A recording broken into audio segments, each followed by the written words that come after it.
Hebreus, capítulo 3, a partir do versículo 7.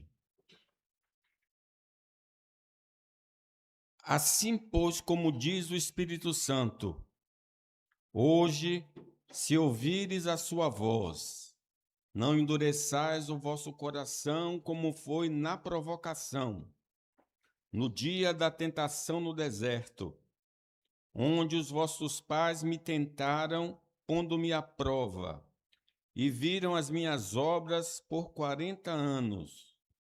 Por isso me indignei contra essa geração e disse: estes sempre erram no coração. Eles também não conheceram os meus caminhos. Assim jurei na minha ira: não entrarão no meu descanso. Tende cuidado, irmãos. Jamais aconteça haver em qualquer de vós perverso coração de incredulidade que vos afaste do Deus vivo. Pelo contrário, exortai-vos mutuamente cada dia durante o tempo que se chama hoje, a fim de que nenhum de vós seja endurecido pelo engano do pecado, porque nos temos tornado participantes de Cristo, se de fato guardarmos firme até o fim a confiança que desde o princípio tivemos. Enquanto se diz: hoje, se ouvirdes a sua voz, não endureçais o vosso coração, como foi na provocação. Ora, quais os que, tendo ouvido, se rebelaram? Não foram de fato todos os que saíram do Egito por intermédio de Moisés? E contra quem se indignou por 40 anos? Não foi contra os que pecaram, cujos cadáveres caíram no deserto?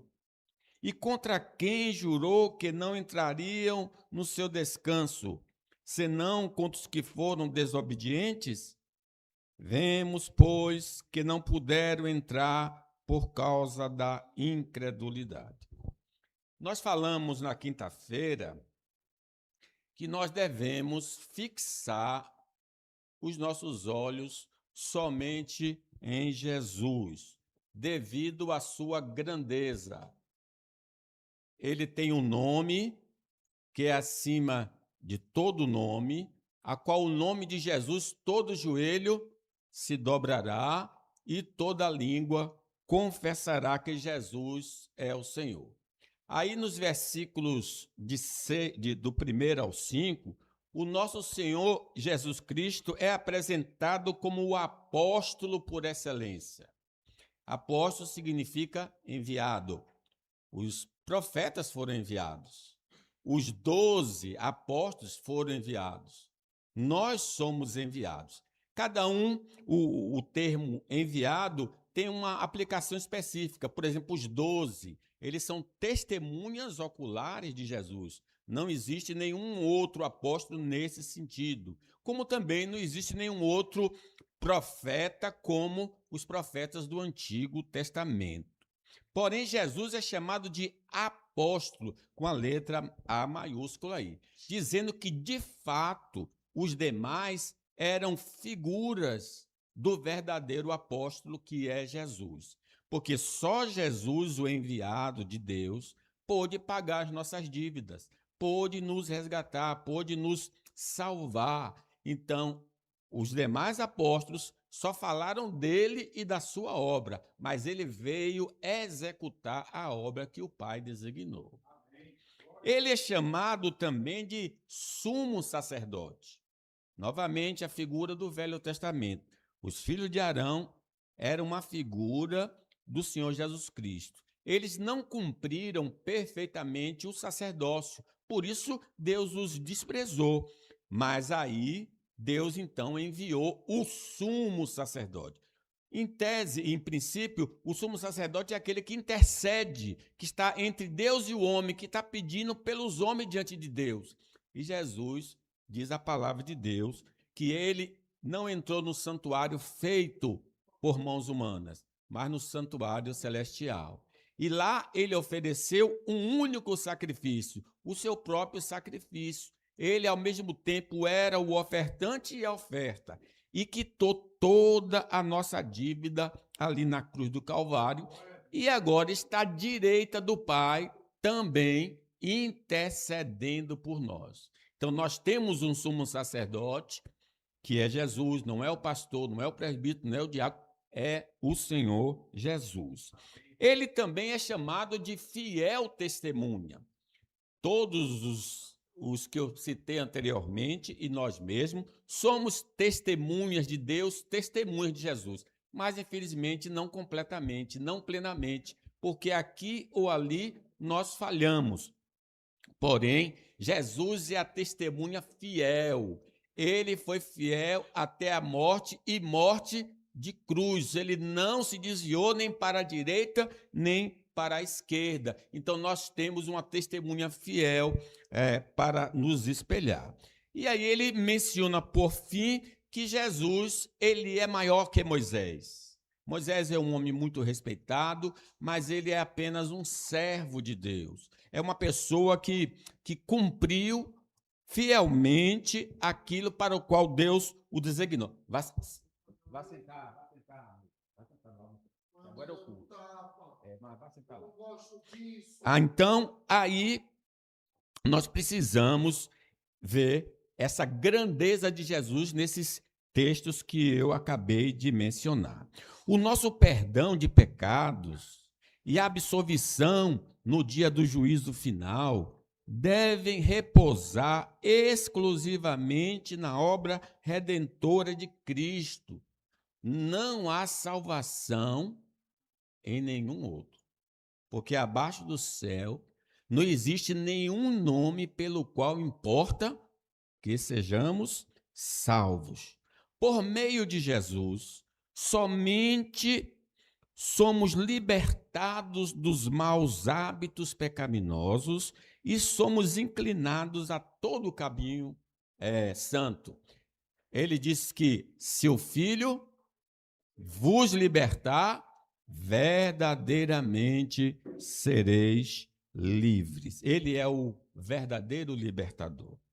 O nosso Salvador está agora à direita do Pai Todo-Poderoso, pedindo por nós, intercedendo por nós, para que a nossa fé não desfaleça. Não necessitamos de mais ninguém para sermos perdoados, santificados e glorificados. Só precisamos de Jesus. Olhai para mim e sede salvos, todos moradores da terra. Ele é a nossa única esperança de recebermos a vida eterna e morarmos no novo céu e numa nova terra. Se nós queremos ir para o paraíso, ele diz: eu sou o caminho e a verdade e a vida. Ninguém vai ao Pai senão por mim. Sabedores desta realidade, o texto escolhido para nossa reflexão nos adverte do perigo de não crermos nele e de o abandonarmos. Já que somos sabedores da grandeza de Jesus, qual é o perigo? O perigo é nós tirarmos os olhos de Jesus para olhar para o pastor, para olhar para a igreja, para olhar para o outro irmão e não olhar somente para Cristo Jesus. No deserto, quando foram picados pela serpente, só se salvaria aquele que olhasse para a serpente de bronze, erguesse os olhos para a serpente de bronze. Então, o texto sagrado vai mostrar agora para nós o perigo de não crermos nessas realidades. A incredulidade consiste na rejeição ou negação da verdade presente na Bíblia. Então, isso que eu vos acabei de falar de maneira resumida, está em toda a Bíblia. Se nós dissemos assim, não creio no que está escrito na Bíblia, então eu estou tendo uma atitude de incredulidade. Se eu rejeito as verdades contidas na palavra de Deus, ou ensinadas a mim, ouvidas essas mensagens nas igrejas verdadeiras, eu estou sendo incrédulo, porque não estou dando crédito, não à palavra do pregador, mas à palavra de Deus que está sendo exposta. Quando discordamos dos textos sagrados da Bíblia, seja de forma total ou parcial, demonstramos nossa dúvida ou falta de fé em relação ao que Deus revelou a nós. Porque esses livros, 66 livros, ele é a palavra de Deus escrita para nós. É a revelação de Deus escrita para nós. Sim, foi escrita por homens inspirados por Deus. Ao rejeitarmos esses escritos ou parte dele, nós estamos rejeitando o próprio Deus, que é a incredulidade. Em especial, quando não concordamos com o que a Escritura revela sobre a pessoa e obra de Cristo, porque a Bíblia testifica sobre Jesus, fala sobre Jesus. Jesus é apresentado no Velho Testamento através de figuras. Todo aquele sacrifício do Velho Testamento representava a obra que Jesus realizava.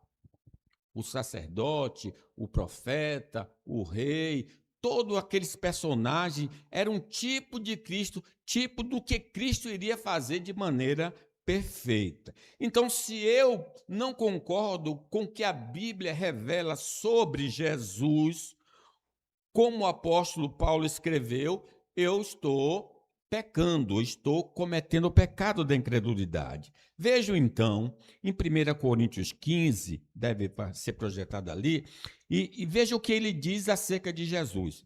Irmãos, venho lembrar-vos o evangelho que vos anunciei, o qual recebeste e no qual ainda perseverais. Por ele também sois salvos, pelo evangelho, que é Cristo, que morreu por nós.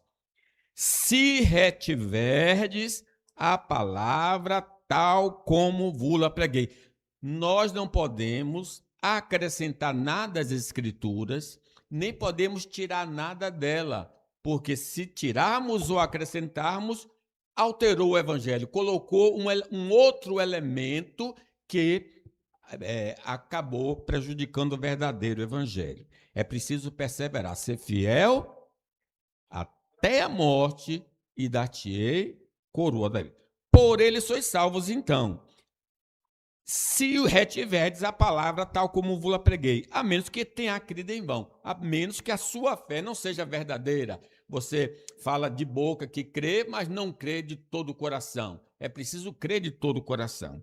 Então, no versículo 3 diz, antes de tudo, qual é o conteúdo do evangelho? Antes de tudo, vos entreguei o que também recebi. Ele não alterou. Foi comunicado a ele o evangelho e ele passou literalmente o que ele recebeu. Lembra que foi o próprio Jesus que evangelizou Paulo, né? Que Cristo morreu pelos nossos pecados, segundo as Escrituras. A morte de Cristo foi substitutiva. Nós deveríamos morrer, mas ele morreu por nós.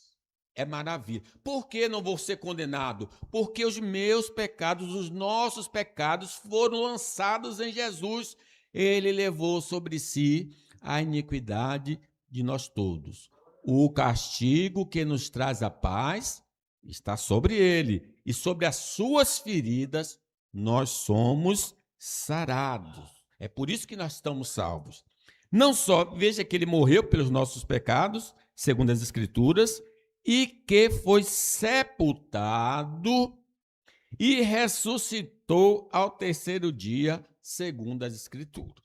Então, por exemplo, o grupo espírita fala de Jesus, tem até o evangelho de Jesus, mas não acredita na ressurreição. Eles acreditam na reencarnação. Não. Então, não é um evangelho verdadeiro, genuíno, não é o caminho verdadeiro. Não dar crédito a essas verdades fundamentais, como a morte e ressurreição, por exemplo, revela que somos incrédulos. Como é que eu sei? Como é que nós sabemos que somos incrédulos? Quando nós não cremos nas verdades fundamentais da palavra de Deus, mesmo vivendo no ambiente da igreja. Sim, tem muita gente que lê a Bíblia, que está nesse ambiente maravilhoso, mas lê e diz: eu não acredito nisso aqui. Eu não acredito nessa palavra que o pastor está falando. Então, se você diz assim, você é incrédulo. Se nós estamos dizendo assim, nós somos incrédulos. Por isso, a passagem de nossa meditação nos adverte do perigo da incredulidade. Qual é a consequência de não acreditarmos no que Deus revelou a nós pela sua palavra e pelo seu Espírito? Então, este será o nosso tema, né? O perigo de não crer, de não dar crédito. Vamos ver, então, a primeira afirmativa. Vamos ler comigo todo essa que está exposto aí? A incredulidade quanto à palavra de Deus nos privará de usufruirmos das promessas de Deus. Quem não crê não pode receber. É preciso crer. E aí vamos ler o texto? Assim, pois, como diz o Espírito Santo, hoje, se ouvires a sua voz, não endureçais o vosso coração, como foi na provocação, no dia da tentação no deserto, onde vossos pais me tentaram, pondo-me à prova, e viram as minhas obras por 40 anos. Quando diz o Espírito Santo está falando, porque o Espírito Santo foi aquele que inspirou os apóstolos. Então, nós podemos afirmar que toda a Bíblia é a voz do Espírito Santo para nós. O Espírito Santo não só inspirou, mas fala pelas Escrituras. O Espírito Santo está nos advertindo. Hoje, se ouvires a sua voz, não endureçais o vosso coração. E aí, então, o que é? É que a pessoa ouve o que o Espírito Santo está dizendo através da palavra ou da sua explicação e diz: não aceito. Essa pessoa, nós podemos estar resistindo ao Espírito Santo, tapando o coração, tapando os ouvidos para não ouvir o que o Espírito Santo diz às igrejas. Veja, então, que ele fala dessa resistência nossa à sua palavra, trazendo um exemplo do passado. Diz, como foi na provocação, no dia da tentação no deserto. O que é isso aqui? É quando Deus disse a Israel que entrasse na terra prometida. A Israel, ao ouvir o relato dos espias, disseram: não vamos entrar na terra prometida. Eles resistiram à voz do Espírito Santo através de Moisés. Disse: não vamos entrar, não vamos obedecer, nós vamos voltar para o Egito. A dureza do coração.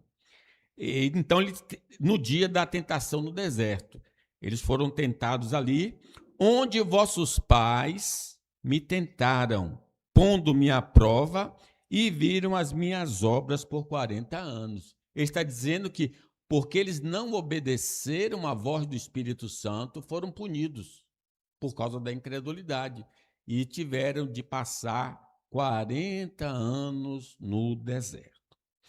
Então, o autor lembra a seus leitores, a qual são judeus cristãos, citando a passagem do Salmo 85, que a experiência do povo de Israel por 40 anos no deserto foi devido à incredulidade. Por que eles ficaram no deserto? Porque eles não creram. Ele disse a Maria: se creres, verás a glória de Deus. Mas eles não acreditaram. Então também eles não puderam ver a glória de Deus. Inclusive Moisés. Moisés não pôde entrar na terra, ele viu de longe ou por uma visão que Deus tinha lhe dado, mas ele não pôde entrar por causa da desobediência, da incredulidade. E o Espírito Santo estava advertindo-os para não trilharem por este caminho de descrença nas palavras de Deus, para não terem fim semelhante.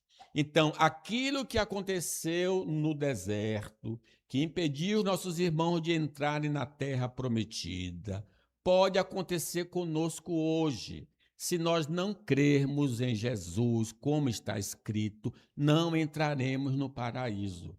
Ficaremos do lado de fora. Vamos bater e a porta não vai se abrir. Por quê? Porque não demos crédito à palavra do Senhor.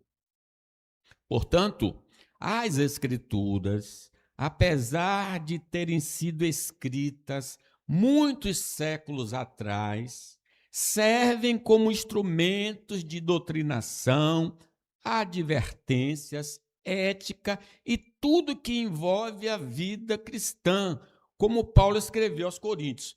Então, essas experiências que estão narradas na Bíblia querem nos dar uma lição, querem nos doutrinar, querem nos mostrar dos perigos que nós podemos correr se andarmos por caminho semelhante. Veja então, 1 Coríntios 10, olha o que Paulo fala de maneira resumida do Velho Testamento. Eu não coloquei tudo, mas dá para entender aqui. Entretanto, quer dizer, ele está querendo dizer que os irmãos foram batizados na água e no mar. Passaram o mar vermelho, receberam a experiência, foram alimentados por Cristo Jesus, foram salvos do Egito. Deus não se agradou da maioria deles, razão porque ficaram prostrados no deserto. Sabe o que significa a maioria? 600 mil homens de 20 anos para cima morreram no deserto, com exceção de 2, Josué e Caleb. Deus não se agradou deles. Não se agradou porque eles não creram em Deus. Ficaram prostrados no deserto. Aí ele diz que essa experiência que ali ocorreu, olha o que diz versículo 6. Ora, estas coisas se tornaram exemplos para nós, a fim de que não cobicemos as coisas mais como eles cobiçaram. Cito aqui não em pecado de incredulidade, mas o pecado da cobiça. Lembra que eles queriam a comida do Egito, melões, pepinos, cebolas, estavam amaldiçoando o maná que Deus estava dando. A cobiça, que é uma quebra dos 10 mandamentos. Qualquer mandamento quebrado ali, o salário do pecado é a morte. Então, eles pereceram, alguns pereceram por causa dessa cobiça. Deu bicho, né? E aí alguns morreram. Versículo 11. Estas coisas, porque ele aí fala de várias experiências que eu não registrei aqui, mas aí a conclusão. Estas coisas lhe sobrevieram como exemplos, e foram escritas para a advertência nossa, de nós outros, sobre quem os fins dos séculos têm chegado. Nós afirmamos que Deus não muda, e de fato Deus não muda. Se a pessoa crer, será salva. Se não crer, será condenada. Este é o ensino das Escrituras. O princípio, então, que podemos extrair do episódio do deserto qual é o ensino ali do deserto? A ausência de fé na palavra de Deus nos privará de usufruirmos de suas promessas, seja elas quais forem. Porque eu não vejo se cumprir na minha vida o que Deus prometeu, porque não está crendo. Se eu não creio, eu não posso usufruir do que Deus prometeu. Deus havia ordenado ao povo que entrasse na terra prometida, mas eles se recusaram a obedecer porque deram crédito aos 10 espias que falaram mal da terra e, por isso, foram condenados a morar no deserto por 40 anos. Assim como Eva não deu crédito à palavra de Deus e comeu do fruto proibido, eles não obedeceram e morreram no deserto. Na carta aos Hebreus é mencionado este episódio. Nós que estamos lendo esse texto, veja o que diz Hebreus 3,19. Vamos ler comigo aí, pequenininho? Vemos, pois, que não puderam entrar por causa da incredulidade. Por que não entraram? Por causa da incredulidade. Ficou claro que o Senhor revelou sua vontade a eles, como tem revelado a nós, por meio das Escrituras Sagradas. Mas eles não acreditaram em suas palavras. Portanto, o pecado de incredulidade é cometido apenas por aqueles que ouvem a leitura das Escrituras ou leem o livro sagrado e não aceitam o que foi revelado. Isso é interessante, irmão. O pecado de incredulidade só é cometido por pessoas que tiveram contato com a Bíblia. E, no geral, somos nós que temos diariamente contato com a Bíblia, ou lendo pessoalmente, ou ouvindo sua explicação. Então, os de fora que não ouvem a palavra, não terão sobre si a culpa do pecado de incredulidade. A culpa do pecado de incredulidade vai cair sobre nós, que temos ouvido e não temos dado crédito à palavra do Senhor. E também sobre os ímpios que vão ouvir e não vão dar crédito à palavra de Deus. Diz o Salmo 78, diz assim, versículo 20: com efeito, feriu ele a rocha, e dela manaram águas, transbordaram caudais. Pode ele dar-nos pão também? O povo sempre reclamando, quando não era água, era pão. Pode, porventura, Deus suprir nossa necessidade nesse deserto? Ou fornecer carne para o seu povo? Aí, versículo 21. Deus ouviu aquilo ali que eles falaram. Ouvindo isto, o Senhor ficou indignado. Eles estão duvidando que eu seja capaz de alimentar ou suprir suas necessidades? Deus ficou indignado. Acendeu-se fogo contra Jacó, quer dizer, contra o povo, e também se levantou o seu furor contra Israel. Jacó, o nome lembra enrolado. Aqueles enrolados receberam fogo porque não creram. Mesmo Israel, nova criatura, vai receber fogo porque não creu na palavra de Deus. Porque não creram, vamos ler o 22? Porque não creram em Deus, nem confiaram na sua salvação. Se não confiarmos, vamos receber fogo e não graça. Precisamos atentar para isso. A incredulidade influencia de imediato nossos pensamentos, vontades e sentimentos. Não aceitaremos nem obedeceremos à sua vontade revelada, apesar de termos tido anteriormente várias experiências com o Senhor e reagiremos semelhante ao povo do deserto. Interessante isso, meus irmãos. Abraão, como é que a gente sabe que Abraão creu em Deus? Porque Deus disse, sai da tua parentela e vai para a terra que te mostrarei. E diz que Abraão saiu sem saber para onde ia. Isto é fé. Quando nós somos incrédulos, Deus manda e nós no coração afirmamos assim, não vou obedecer. Não vou fazer. Por exemplo, uma coisa simples, trazei todos os dízimos à casa do Senhor, para que minha casa tenha mantimento, e eu abrirei dos céus e derramarei bênçãos sobre vós. Diz que nada, eu tenho que pagar minhas dívidas, não vou obedecer a Deus, e não obedece mesmo, e também Deus não abre, porque Ele vai retribuir cada um segundo seu procedimento. Veja o que diz Números, aí nessa atitude deles ali no deserto, Números 14. Todos os filhos de Israel murmuraram contra Moisés e contra Arão.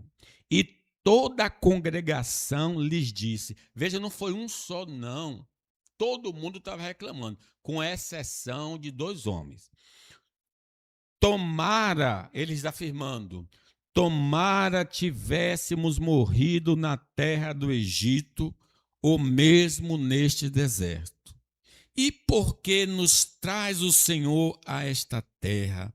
Para que caiamos a espada e para que nossas mulheres e nossas crianças sejam por presa. Não nos seria melhor voltarmos para o Egito? E diziam uns aos outros: levantemo-nos um capitão e voltemos para o Egito. Meus irmãos, eles amassavam o barro para Faraó. Eles clamaram ao Senhor. E o Senhor tirou da escravidão. E agora, na primeira dificuldade, eles quiseram voltar para a casa da escravidão. De que seguir a voz do Senhor, de obedecer à voz do Senhor. Podemos observar aqui outro aspecto da incredulidade, que consiste em retornar ao modo de vida que tínhamos antes de acreditar em suas palavras. Toda pessoa que volta aos princípios opostos aos ensinamentos de Deus é considerada incrédula. Então, como é que eu posso ser um incrédulo? É que mesmo estando na igreja, uma vez que eu não creio no que Deus falou, eu vou viver, eu vou agir conforme eu era antes de conhecer a Jesus. Toda pessoa que está vivendo de acordo com a vida anterior é uma pessoa incrédula, é uma pessoa que não crê nas promessas e na palavra de Deus. Quando enfrentamos dificuldades, é comum sentir a tentação de duvidar das palavras do Deus vivo. Claro que é. A gente, nessa situação, pode sentir assim uma inclinação para abandonar o Deus vivo. Para não sermos influenciados pela incredulidade, é importante focar exclusivamente em Deus e em sua palavra, deixando de lado as circunstâncias ao nosso redor. Então, não vamos olhar para o que está acontecendo à nossa volta. Vamos continuar olhando para cima. Elevo os meus olhos para os montes. De onde me virá o socorro? O meu socorro vem do Senhor, que fez os céus e a terra. Como diz o Senhor Jesus Cristo aos apóstolos, João 14:1. Não olhe para o lado. Ele diz, vamos ler comigo? Não se turbe o vosso coração. Credes em Deus, credes também em mim. Nem olhe para o seu coração, ele não é confiável. O coração é extremamente enganoso. Nada das emoções, nada dos sentimentos. Vamos olhar para Deus. Credes em Deus, credes também em mim. Nossa dúvida pode nos impedir de aproveitar as promessas, tanto desta vida quanto da eternidade. Porque há promessas que podemos receber agora e há promessas que vamos receber no futuro. Se nós não acreditarmos, essas bênçãos não serão conferidas a nós. Nós ficaremos a ver navios, né? Deus colocou o princípio da fé em sua palavra como uma forma de nos conceder bênçãos. E ele reserva seus favores para aquele que obedece à sua revelação. Então, a condição imposta por Deus para que ele nos abençoe é acreditarmos na sua palavra. Como diz Tiago, diz assim, Tiago, vamos ler comigo? Peça, porém, com fé, em nada duvidando, pois o que duvida é semelhante à onda do mar, impelida e agitada pelo vento. Então, não tem a fé genuína, né? O exemplo de Pedro andando sobre as águas ilustra essa verdade. Enquanto ele creu na palavra de Cristo, o milagre se operou, mas ao duvidar foi privado de continuar andando sobre as águas. Interessante, né? Quando ele está vendo E vamos ver esse texto que é lindo, como mostra que uma hora eu posso ter fé e eu, ao mesmo tempo, no evento, perder a fé. A fé temporária, né? Veja em Mateus 14. Jesus está andando sobre as águas, os discípulos estão pensando que é um fantasma. Aí Jesus fala, sou eu, não é um fantasma, sou eu. Aí Pedro disse, se és tu, Senhor, manda-me ir ter contigo por sobre as águas. Foi esse o pedido dele. Aí Jesus deu a ordem. E ele disse, vem. A ordem do Senhor, obedecer. Pedro foi. E Pedro, descendo do barco, andou por sobre as águas e foi ter com Jesus. Ele obedeceu, ele creu na palavra do Senhor Jesus Cristo. Por isso o milagre aconteceu. Aí, quando ele está andando, certamente muito alegre com o que está acontecendo, versículo 30, vamos ler comigo? Reparando, porém, na força do vento, teve medo e, começando a submergir, gritou, salva-me, Senhor. O que é que aconteceu? Duvidou. Fé fraca, fé só de um instante, de um momento só. E o que é que Jesus diz para ele? 31. E prontamente Jesus, estendendo a mão, tomou e lhe disse, homem de pequena fé, por que duvidar? Ah, quantas graças do Senhor não estão sendo invadidas na nossa vida por falta de fé. Não acreditamos em Deus nem na sua palavra. Por isso estamos privados. O sacerdote Zacarias, por exemplo, por duvidar da mensagem angelical de que sua mulher, apesar de ser velha, daria à luz, ficou mudo por um ano. Deus anunciou que ela ia dar à luz, ele disse, como é que pode isso, velha, mulher? Aí vai acontecer, mas você vai ficar mudo por causa da sua incredulidade.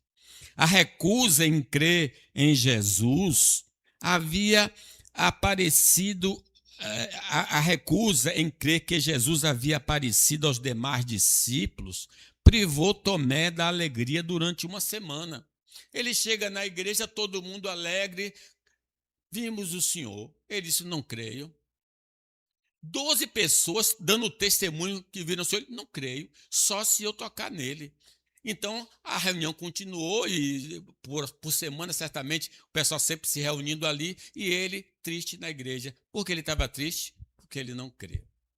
Jesus apareceu 8 dias depois. E aí o Senhor censurou ele. Só porque você me viu, creu? Bem-aventurados que não me viram e creram, né? Bem-aventurado.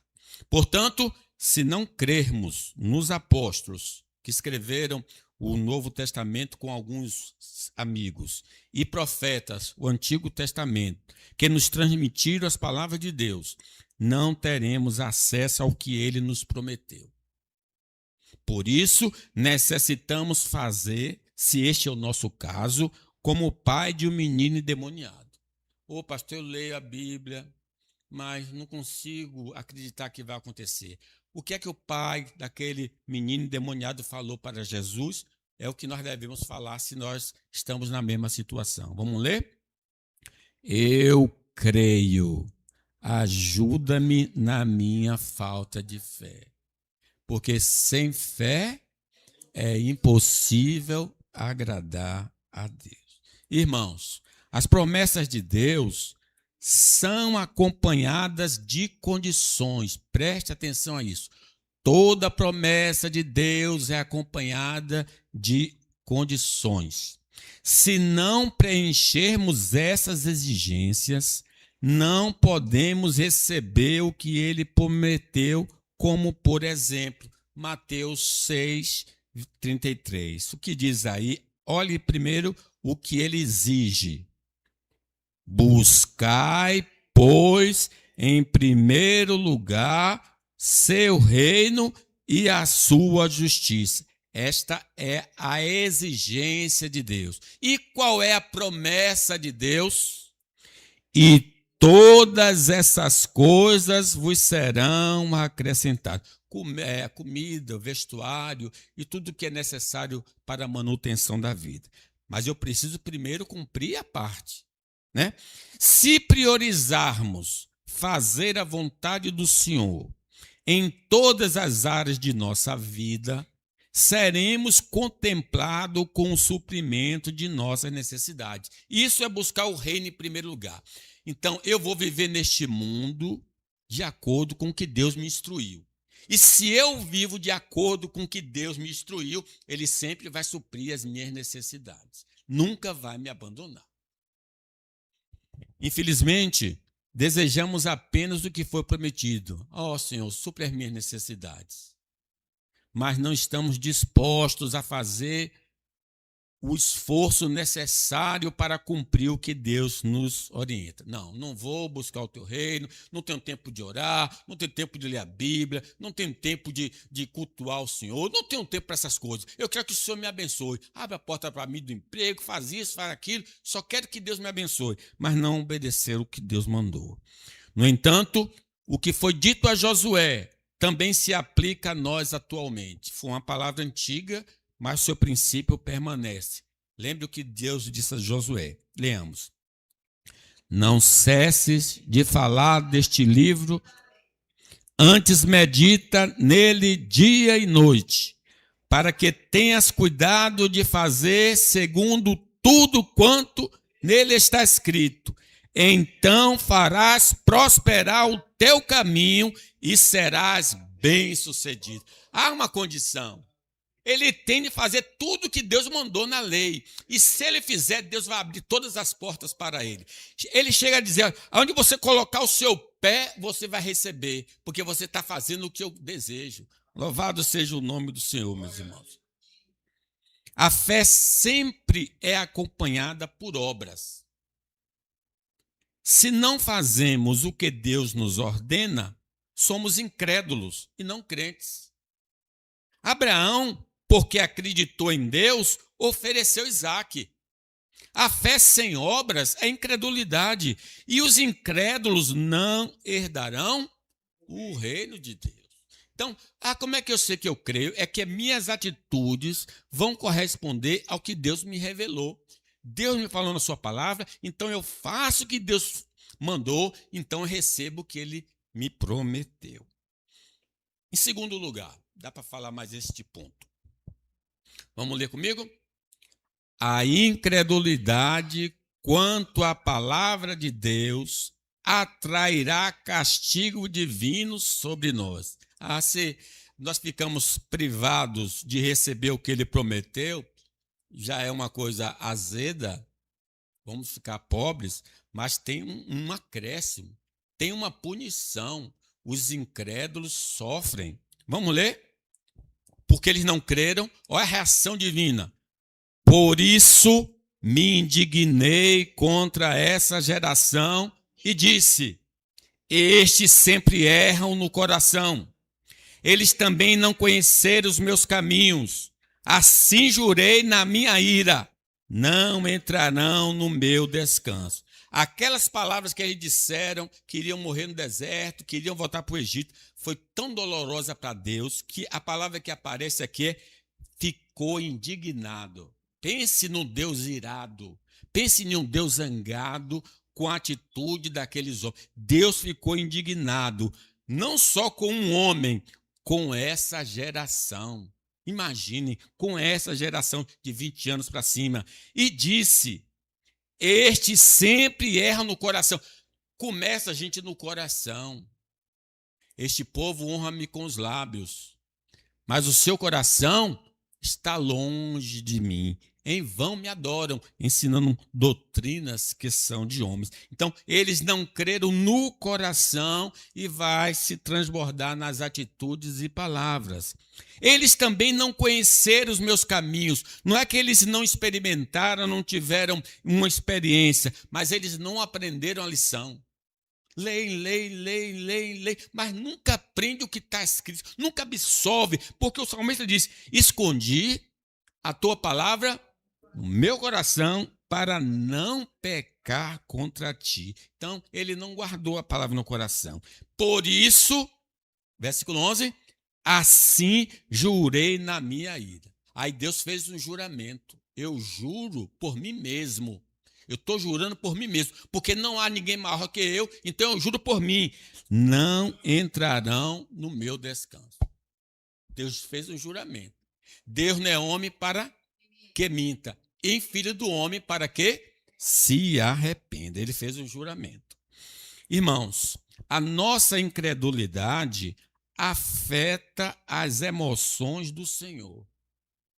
É uma linguagem figurada usada nas Escrituras para tornar a natureza divina compreensível ao entendimento humano, chamada de antropopatismo. Então, quando diz a Bíblia que Deus tem mão, tem braço, tem olhos, é uma linguagem humana aplicada ao Senhor para que a gente possa entender como é que Deus reagiu a determinada situação. Ao ver e ouvir o que aqueles irmãos fizeram, não acreditando em sua palavra, ele ficou irado mesmo, zangado. Como os pais ficam zangados com os filhos quando não obedecem, quando não estão fazendo a vontade do pai.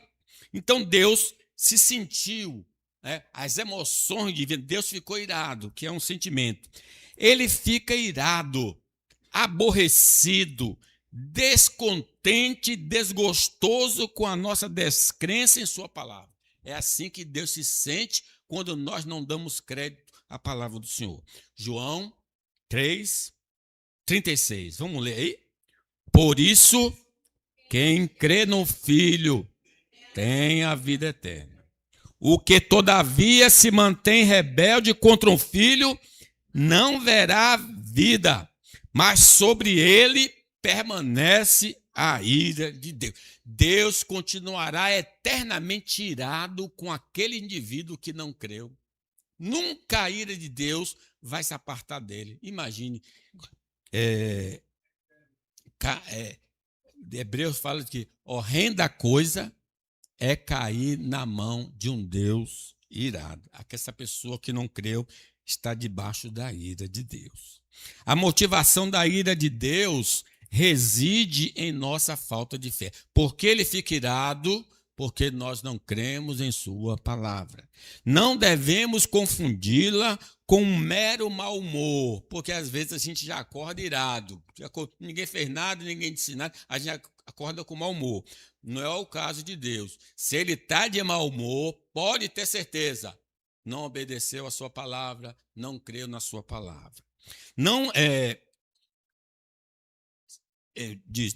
devemos confundi-la como um mero mau humor divino, mas sim entendê-la como o exercício da sua justiça punitiva contra aqueles que rejeitam a verdade de suas palavras. Ele não só fica zangado, mas essa zanga vai ser demonstrada através de uma grande surra.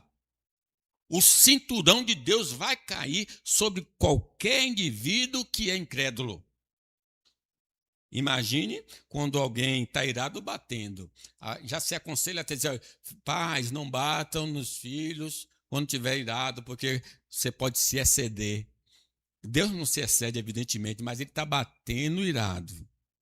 Durante o transporte, por exemplo, da arca do Senhor, rumo à cidade de Davi, os bois tropeçaram, levando-os a estender a mão para segurá-la.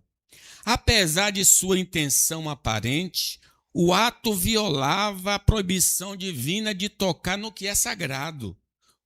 Como resultado, conforme narra 2 Samuel 6,17. O que é que aconteceu a esse homem que não podia tocar na arca e tocou na arca sem autorização? Vamos lá ler aí, 2 Samuel. A ira do Senhor se acendeu contra ele, ferindo-o mortalmente por sua irreverência ali mesmo junto à arca. A ira foi tão grande que Deus matou ele na hora. Deus ficou tão irado que ele foi fulminado, morreu. Aliás, os filhos de Arão também morreram dentro do santuário porque introduziram sangue ou fogo estranho. Deus os matou dentro do santuário. Isso é ira de Deus. Misericórdia quando Deus está irado. Sai de baixo, porque alguma coisa ruim vai acontecer ao indivíduo, em especial o indivíduo incrédulo. No deserto, a incredulidade de uma geração inteira, cerca de 600 mil homens, impediu que entrasse na terra que emana leite e mel, pois duvidaram daquele que não pode mentir. Ah, você não acredita em mim? Como está escrito em Hebreus 3:11? Assim jurei na minha ira, não entrarão no meu descanso. Aqui significa, não entrarão na minha terra que prometi. Não vão entrar.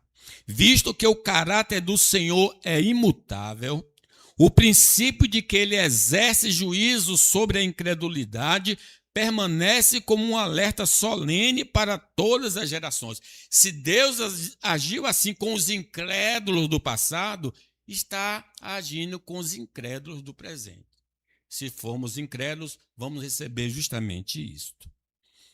Ao não vivermos em conformidade com sua palavra, insultamos a santidade de Deus. Essa conduta revela que duvidamos da sua soberania e poder para cumprir o que prometeu, nivelando o Deus que não pode mentir aos homens falíveis e mentirosos deste mundo. Já pensou? O Deus vivo, santo e verdadeiro. Quando nós não cremos, nós estamos dizendo que Deus é igual aos políticos do Brasil. Vamos ouvir agora um monte de promessas vazias. E aí a gente associa esses mentirosos, Deus é a mesma coisa, promete e não cumpre. Então ele fica ofendido porque nós abaixamos, né, o nível divino. Em virtude da santidade de Deus, tais ofensas demandam um justo juízo. A disciplina severa aplicada aos incrédulos no deserto e em toda a narrativa bíblica serve como uma solene advertência para nós, porque aos judeus que pertenciam à videira, que não creram no evangelho, o que é que Deus fez? Cortou. E nós, gentios, que cremos em Jesus, fomos o quê? Enxertados na videira. Romanos 11:20 diz assim: bem, pela sua incredulidade, a dos judeus, foram quebrados. Deus tira. É original, é descendente de Abraão, mas não creu, está fora, meu filho. Não creu, está fora. Tu, porém, mediante a fé, estás firme. Nós fomos incluídos porque cremos no Senhor Jesus Cristo. Agora, de advertência: não te ensoberbeças, mas teme. Vamos, 12:21, todo mundo. Porque se Deus não poupou os ramos naturais, também não te poupará. Se Deus cortou os originais, os falsificados, os que veio da oliveira brava, vão ser cortados tranquilamente. Se eu desistir de crer, também ele vai nos lançar fora. Vou parar aqui. Meus irmãos, depois eu continuo, à noite eu continuo ainda algumas afirmativas. Vejam o perigo da incredulidade. Quem comete pecado de incredulidade são os que estão na igreja, os que leem a Bíblia, os que ouvem a exposição da palavra. Que Deus tenha misericórdia de nós e nos livre da incredulidade. Que Deus nos abençoe. Fiquemos de pé.